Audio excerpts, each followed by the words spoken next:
কাজা নামাজ পড়ার সঠিক নিয়ম কোনটা? অনেকেই কাজা নামাজের সঠিক নিয়ম না জানার কারণে নামাজ তারা ছেড়ে দেন। নামাজ কাজা হয়ে গেছে, 1 ওয়াক্ত 2 ওয়াক্ত নামাজ হয়ে গেছে, তারা নামাজই পড়েন না, কারণ সঠিক নিয়ম তারা জানেন না। আবার অনেক মানুষ আছেন যারা যেভাবে ইচ্ছা সেভাবে পড়তেছেন। কাজা নামাজের সঠিক নিয়ম কোনটা? কাজা নামাজটা কি? কাজা নামাজ হলো ওয়াক্তের নামাজ ওয়াক্ত ছাড়া কোনো বিশেষ কারণে একটু বিলম্বে পড়া বা অন্য সময় পড়া, এটা হলো কাজা। এই কাজা নামাজ আপনার যে কোনো কারণে হতে পারে, যেমন কারণবশত কারণে, আপনার ঘুমের কারণে বা ভুলের কারণে বা যে কোনো একটি কারণে আপনি নামাজটা ওয়াক্ত মতো পড়তে পারেন নাই। এই নামাজটা বিলম্বে আপনি কিভাবে আদায় করবেন, কিভাবে আপনি পড়বেন, কখন পড়বেন?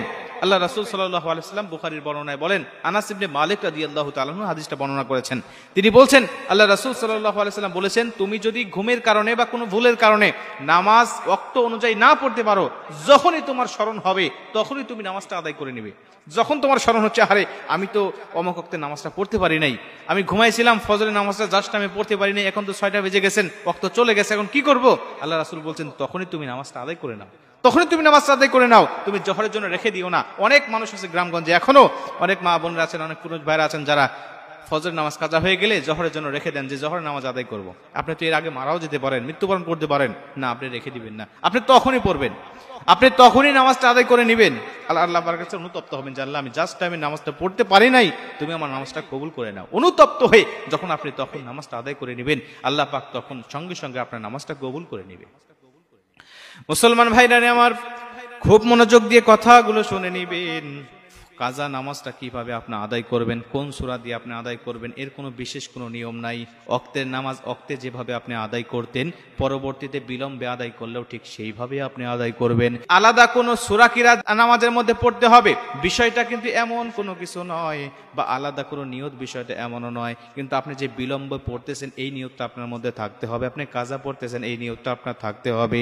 আপনি জাস্ট টাইমে পড়তে পারেন নাই, এর একটা অনুতপ্ত আপনার ভিতরে কাজ করতে হবে। আল্লাহ পাকের কাছে একটি অনুতপ্ত আপনি দেখাবেন যে মালিক, আমার উপরে যেই ওয়াক্তে নামাজটা ফরজ ছিল ওই ওয়াক্তে আমি পড়তে পারি নাই, বিলম্বে পড়তেছি, আল্লাহ তুমি আমার উপরে রাগান্বিত হইও না, আয় আমার মালিক তুমি আমাকে ক্ষমা করে দাও। এই অনুভূতিটা ভিতরে নিয়ে আপনি কাজা নামাজটা আপনি আদায় করবেন। যদি আপনার একাধিক নামাজ কাজা হয়ে যায়, যেমন জোহর, ফজর, আপনার আসর, মাগরিব 4 ওয়াক্ত নামাজ কাজা হয়ে গেছে, এরপরে আপনি সময় পেয়েছেন বা মনে হয়েছে এশারের নামাজের সময় আপনি কোন নামাজটা আগে পড়বেন, মুফাসসিরিন ইকরামরা বলেন সর্বপ্রথম তুমি ফজরের নামাজটা পড়বে, তারতিব হিসাবে আগের নামাজ আগে পড়ে নিবে, এরপরে জোহর, এরপরে আসর, এরপরে মাগরিব তুমি আদায় করে নেবে। কথার কথা, আপনি ফজরের নামাজটা পড়তে পারেন নাই, আসর পারেন নাই, জোহর পারেন নাই, মাগরিব পারেন নাই, ইশার সময় মনে হয়েছে মসজিদে চলে গিয়েছেন, গিয়ে দেখতেছেন ইমাম সাহেব ইশারের নামাজ শুরু করে দিয়েছে, তখন আপনি কোন নামাজটা আদায় করবেন?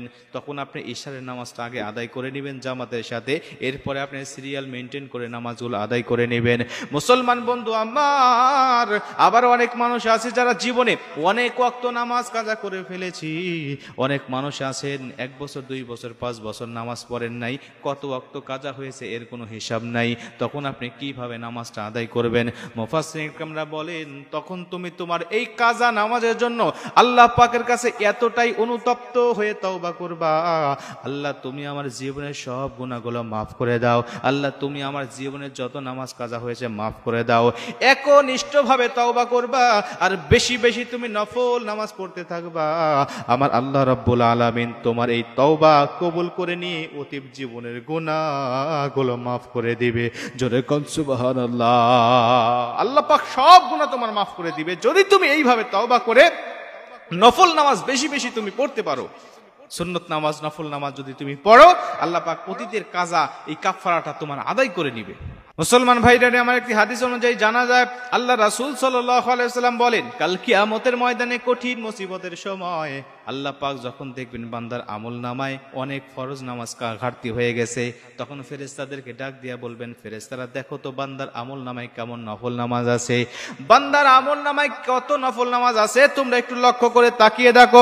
ফেরেশতারা তাকিয়ে দেখবেন তার আমল নামায় অনেক নফল নামাজ আছে, যেগুলো সে সময় পাইলেই নফল নামাজ আদায় করত। নামাজ শেষে প্রতিটা ওয়াক্তে 2 রাকাত, 4 রাকাত, 10 রাকাত নফল নামাজ আদায় করত। এমন নামাজ তার আমল নামায় বহুত রয়েছে। আল্লাহ পাক ডাক দিয়া বলবে ফেরেশতা এই নফল নামাজগুলোকে বান্দার কাফফারা হিসাবে দিয়ে দাও, ফরজ নামাজের ঘাটতি স্বরূপ তাকে দিয়ে দাও। তখন দেখবেন যে ওই বান্দার আমল নামা ভারী হয়ে গেছে, আল্লাহ পাক ওই বান্দার জন্য জান্নাতের ফায়সালা প্রদান করে দিয়েছে।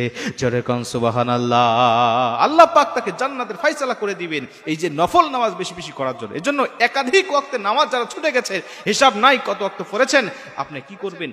তওবা করবেন আল্লাহর কাছে একনিষ্ঠভাবে, আর আল্লাহর কাছে বলবেন যে আল্লাহ জীবনে আর কোনো ওয়াক্ত নামাজ আমি ছেড়ে দেব না। এই যে শুরু করলাম আমৃত্যু পর্যন্ত আমার নামাজটা কন্টিনিউ চলবে। আল্লাহ তুমি আমার অতীতের গুনাহগুলো মাফ করে দাও। আর যখনই সময় পাবেন নফল নামাজ বেশি বেশি পাঠ করবেন এবং আপনি দান সদকা করবেন। আল্লাহ পাকের কাছে অনুতপ্ত হবেন, আল্লাহ পাক আপনার অতীতের সমস্ত কাজা নামাজগুলোকে কাফফারা হিসাবে দিয়ে দিবেন ইনশাআল্লাহ।